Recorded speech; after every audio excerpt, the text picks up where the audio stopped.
Hello students, कैसे हैं आप सब। वेलकम है आपका हमारे channel accounts with AKB IFM में। आज की वीडियो में हमारा टॉपिक रहेगा कि टैली प्राइम में परचेज की एंट्री किस तरह से करते हैं, किस तरह से लेजर क्रिएट होते हैं और उसकी पोस्टिंग किस तरह से की जाती है। तो इसी के ऊपर आज हम बात करने वाले हैं। इससे पहले अगर आप हमारे चैनल पर नए हैं और आपने अभी तक चैनल को सब्सक्राइब नहीं किया तो आप चैनल को सब्सक्राइब कीजिए, अपने बेल आइकन को ऑन कीजिए ताकि आपको नोटिफिकेशंस आते रहें और आपको नई नई नॉलेज मिलती रहे। तो चलिए शुरू करते हैं। यहाँ पे मैंने टैली प्राइम में कंपनी क्रिएट की हुई है। तो इसमें क्या है कि देखिए, परचेज़ की एंट्री मैं आपको 3 तरह से आज करना बताऊँगी। परचेज़ की एंट्री में क्या है कि एक तो विद स्टॉक एंट्री होती है, एक विदाउट स्टॉक एंट्री होती है, एक इनवॉइस फॉर्मेट में होती है और एक वाउचर फॉर्मेट में होती है। तो मैं आपको तीनों तरह से बता रही हूँ कि कहीं भी आपको कैसे भी ज़रूरत पड़े तो आप कर सकें। तो इसके लिए हम सबसे पहले क्रिएट में जाके एक लेजर बना लेते हैं। अब लेजर में मैं एक तो लेजर बना रही हूँ पार्टी का नाम, कि जिस पार्टी से हमने परचेज करना है उस पार्टी का मैंने नाम लिख दिया। ये एक मैंने पार्टी बना ली श्री इंडस्ट्री के नाम से। इनका ग्रुप रहेगा अंडर में संडी क्रेडिटर्स। ये पार्टी हमारी दिल्ली की है। यहाँ पे हमने इनका एड्रेस और GST नंबर मेंशन कर दिया है। इसके बाद एक हम सेंट्रल परचेज का लेजर बना लेंगे।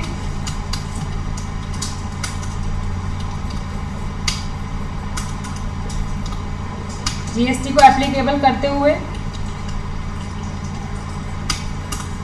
उसका रेट मेंशन कर देंगे। सेंट्रल परचेज के साथ साथ हम इसके टैक्स का लेजर भी बनाएंगे। ये IGST के नाम से बना हुआ ये लेजर पहले से है मेरे पास। तो ये 3 लेजर हमने क्रिएट कर लिए हैं, पार्टी का, परचेज का और टैक्स का। अब इसके बाद हम जाएंगे क्रिएट में स्टॉक आइटम में। यहाँ पे हम आइटम क्रिएट करेंगे, जो भी आइटम हम उस पार्टी से परचेज कर रहे हैं। यहाँ पे मैंने शीट ले लिया है, इसकी यूनिट क्रिएट कर लेंगे।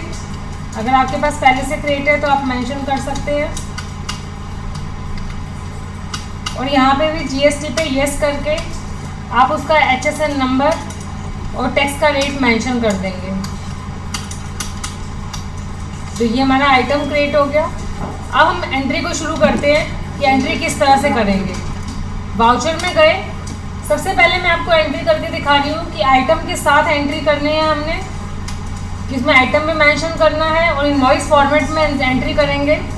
सबसे पहले यहाँ पे आप डेट डाल देंगे, जो भी आपके बिल की डेट है,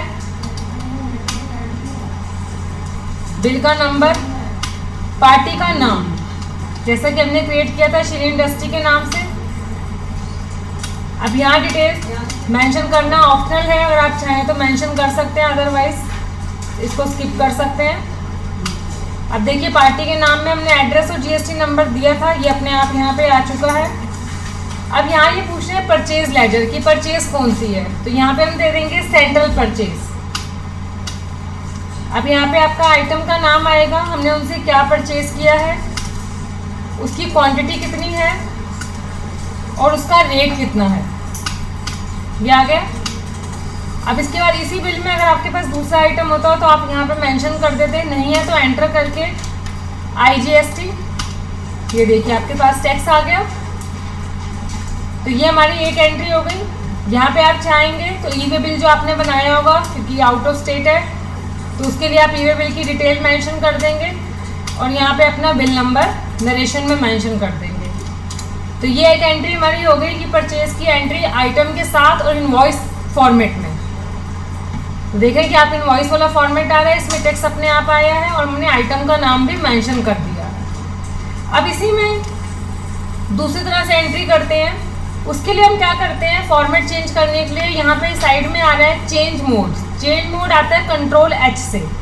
तो यहाँ पे Ctrl+H करके सेकेंड ऑप्शन मैं ले रही हूँ अकाउंटिंग इनवॉइस के अंदर में। अब देखिए, अकाउंटिंग इनवॉइस में जब हम जाते हैं तो यहाँ पे वही बिल नंबर सेम मेंशन करेंगे, पार्टी का नाम मेंशन करेंगे। इस डिटेल को मैं स्किप कर रही हूँ। नेम एड्रेस आ चुका है। अब देखिए यहाँ पे जब हमने इनवॉइस फॉर्मेट में किया था तो यहाँ पे आइटम नेम आया था, अब आइटम नेम की जगह यहाँ पर्टिकुलर्स आ गया, क्योंकि हमने अकाउंटिंग इनवॉइस किया है। क्या होता है, कुछ कंपनीज जो है अपनी परचेज की एंट्री के अंदर में आइटम मेंशन करना नहीं चाहती, या कई बार होता है कि उनके आइटम का कोई ऐसा रिकॉर्ड नहीं होता जिसे वो पूरा डिटेल में रखना चाहती हैं या आगे ज़रूरत पड़ती है, तो उस केस में वो सिंपल विदाउट आइटम एंट्री करती हैं। तो उस केस में आप यहाँ पे क्या करोगे, पर्टिकुलर्स में परचेज का नाम मेंशन कर दोगे। जो भी आपकी परचेज है, यहाँ पे सेंट्रल परचेज हो गई, और एंटर करके यहाँ पे आप उसका टैक्स मेंशन कर दोगे। तो ये देखिए हमारी एंट्री हो गई। इसे कहते हैं अकाउंटिंग इनवॉइस में एंट्री करना, कि आपने इनवॉइस फॉर्मेट में तो की है बट आपके इन्वेंट्री से कोई मतलब नहीं है।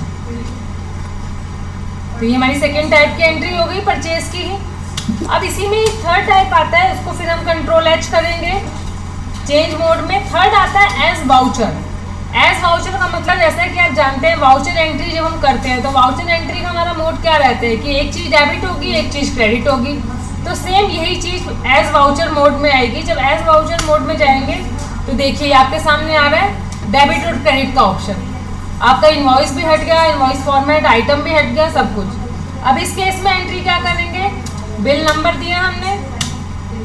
अब इसमें वाउचर मोड में क्या होता है कि एक चीज़ डेबिट होती है, क्रेडिट होती है। तो परचेज की जब हम एंट्री वाउचर मोड में करते हैं तो हमारी एंट्री बनती है purchase debit, tax debit to party name. तो आप देख रहे हैं कि ऊपर आ रहा है क्रेडिट। क्रेडिट क्यों आ रहा है, क्योंकि टैली का जो फॉर्मेट है, टैली का फॉर्मेट कहते हैं कि हर एंट्री में अगर आप उसको वाउचर मोड में करते हैं तो ऊपर हर एंट्री में पार्टी का नाम ही आएगा।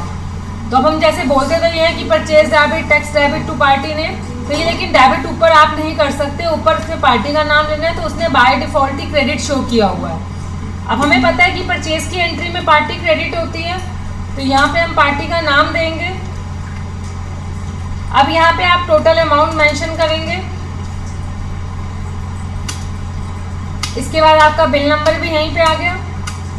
अब इसके बाद डेबिट आ गया अपने आप ही, डेबिट में आप परचेज देंगे।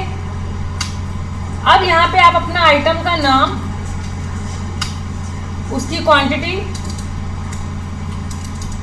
उसका रेट और अमाउंट मेंशन कर देंगे। इसके बाद आपका IGST आ गया।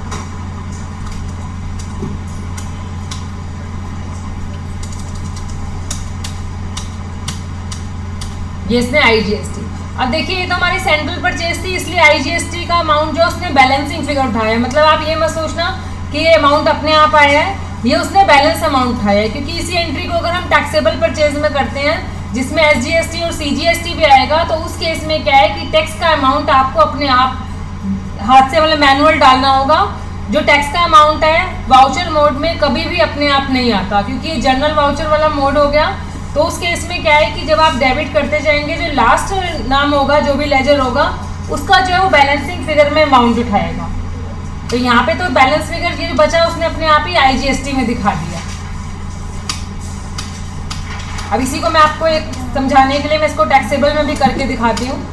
देखिए इसी वाउचर मोड में अगर हम किसी एंट्री को टैक्सेबल में करते हैं, यहाँ पे हमने पार्टी का नाम दिया, टोटल अमाउंट। अब अगर इसको मैं टैक्सेबल परचेज देती हूँ, सेम आइटम का नाम, क्वांटिटी। अब देखिए अगर इसमें मैं SGST मेंशन करती हूँ तो ये देखो इसने अब क्या किया, SGST को बैलेंसिंग फिगर इसने अपने आप ही उन दोनों का जो डिफरेंस अमाउंट है 9000 दिखा दिया। बट SGST 9% तो हमारा 4500 का है, तो उस केस में हम टैक्स को हाथ से चेंज करेंगे। इसके बाद CGST जैसे ही आप लिखेंगे तो देखिए CGST को इसने बैलेंस अमाउंट को उठा लिया। तो वाउचर मोड में ये रहता है कि हमारा जो टैक्स है उसको हमें हाथ से दिखाना पड़ता है, उस अमाउंट को वो अपने आप नहीं उठाता। तो 3 तरह के मोड होते हैं। आपको कहीं भी कैसे भी परचेज की एंट्री करनी हो तो आप तीनों मोड में से कोई भी ऑप्शन यूज़ कर सकते हैं। वैसे जो है प्रैक्टिकली में अगर देखा जाए तो GST के लिए हमारा इनवॉइस मोड ही सबसे बेस्ट रहता है, क्योंकि इनवॉइस मोड के अंदर में हमारे सारे आइटम्स भी आ जाते हैं। इसके अलावा जो टैक्स है वो अपने आप कैलकुलेट होके आ जाता है। तो इसी तरह की और नॉलेज के लिए आप हमारे साथ बने रहिए। Thank you.